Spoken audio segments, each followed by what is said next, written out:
Magandang umaga sa atin lahat, saan man panig ng buong mundo. Mga nakikinig ngayon at nanonood, atin naman pakinggan ang mabuting balita ng Panginoon ayon kay San Juan.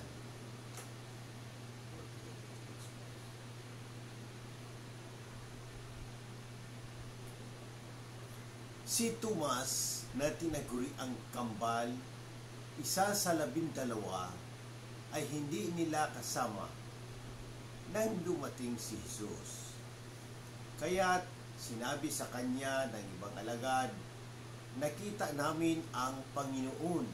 Sumagot si Tomas, "Hindi ako naniniwala hanggat di ko nakikita ang butas ng mga pako sa kanyang mga kamay at naisot ko dito ang aking daliri. At hanggat hindi ko naipasok ang aking kamay sa kanyang tagiliran." Makalipas ang 8 araw, muling nagkatipon sa loob ng bahay ang mga alagad. Kasama nila si Tomas. Nakapinid ang mga pinto, ngunit pumasok si Jesus at tumayo sa gitna nila. Sinabi niya, "Sumainyo ang kapayapaan." Saka sinabi kay Tomas, "Tingnan mo ang aking mga kamay at ilapit dito ang iyong daliri. Pasok mo ang iyong kamay sa aking tagiliran. Huwag ka nang mag-alinlangan, maniwala ka na." Sumagot si Tomas, "Panginoon ko at Diyos ko." Sinabi sa kanya ni Jesus, "Naniniwala ka na ba sapagkat nakita mo ako? Mapapalad ang mga naniniwala kahit hindi nila ako nakita." Ang mabuting balita ng Panginoon. Praise the Lord Jesus Christ. Sa ating pagninilay ngayon bilang Romano Katoliko, ang kwento ni Tomas sa Ebanghelyo ay nag-aalok ng mahalagang aral tungkol sa pananampalataya at pagtitiwala sa Diyos. Sa kanyang pagdududa at hiling na makita at mahawakan ang mga sugat ni Jesus bago siya maniwala. Ipinakita ni Tomas ang kahinaan ng tao, ang pangangailangan ng konkretong ebidensya upang magtiwala.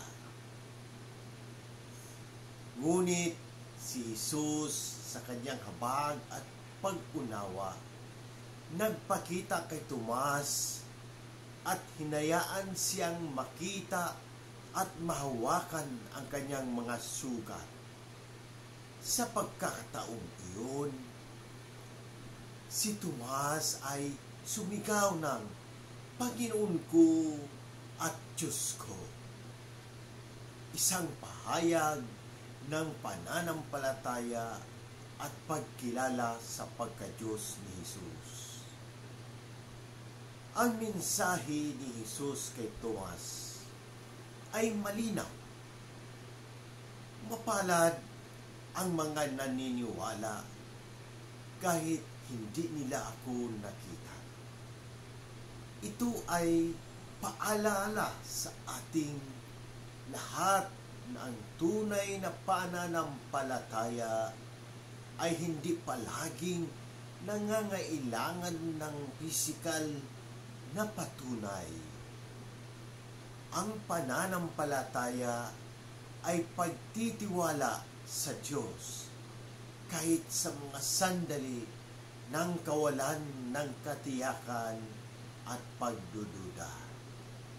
Bilang mga Romano Katoliko, tinatawagan tayo manalig at magtiwala sa Diyos sa kabila ng mga pagsubok at mga katanungan sa ating buhay. Ang pananampalataya ay hindi nangangahulugang walang pag-aalinlangan, kundi ang patuloy na paghahanap at pagtitiwala sa Diyos kahit sa mga panahon ng pagdududa. Ang kapistahan ni Apostol Santo Tomas ay pinagdiriwang tuwing Hulyo 3.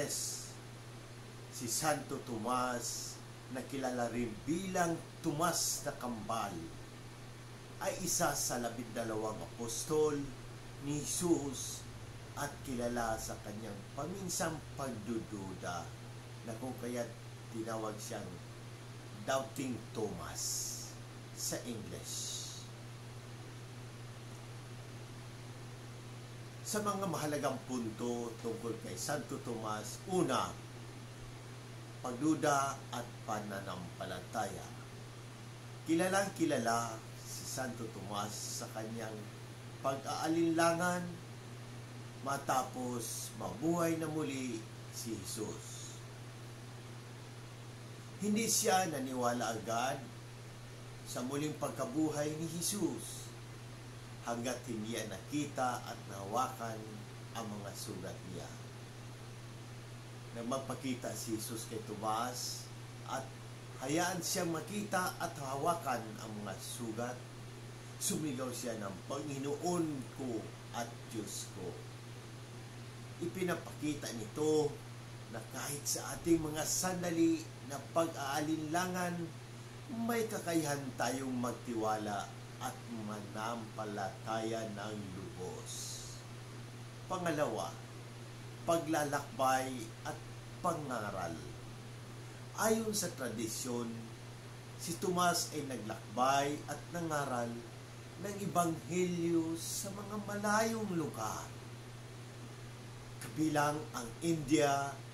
Sa katunayan, ang mga Kristiyano sa India, particular sa Kerala, ay naniniwala si Tomas ang nagdala ng Kristyanismo sa kanilang lugar.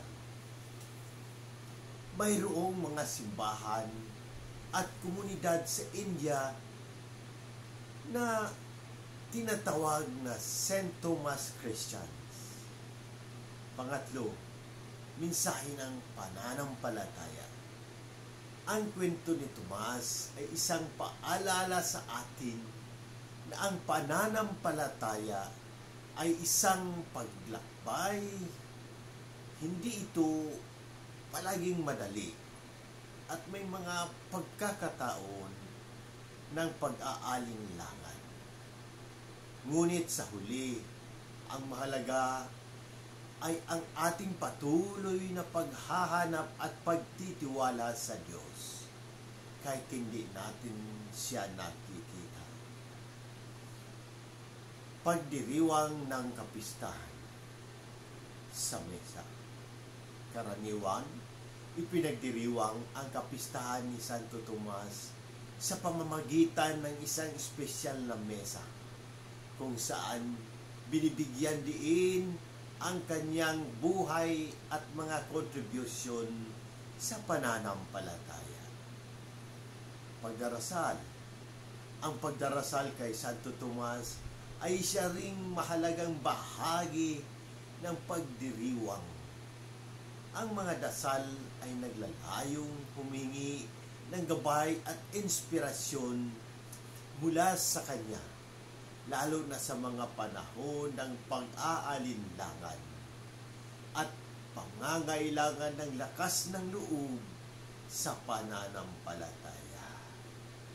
Mga aktibidad sa mga lugar na may malakas na debosyon kay Santo Tomas, maaring magkaroon ng mga prosesyon, seminar at iba pa mga gawain na nagpapalalim ng pagkaunawa at pagpapahalaga sa kanyang buhay at aral. Naway magsilbing inspirasyon si Santo Tomas sa atin na patuloy na lumango sa pananampalataya at magtiwala sa Diyos sa kabila ng mga pagsubok at pag-aalinlangan. Sa muli, sa Diyos ang papuri at pagpapalain.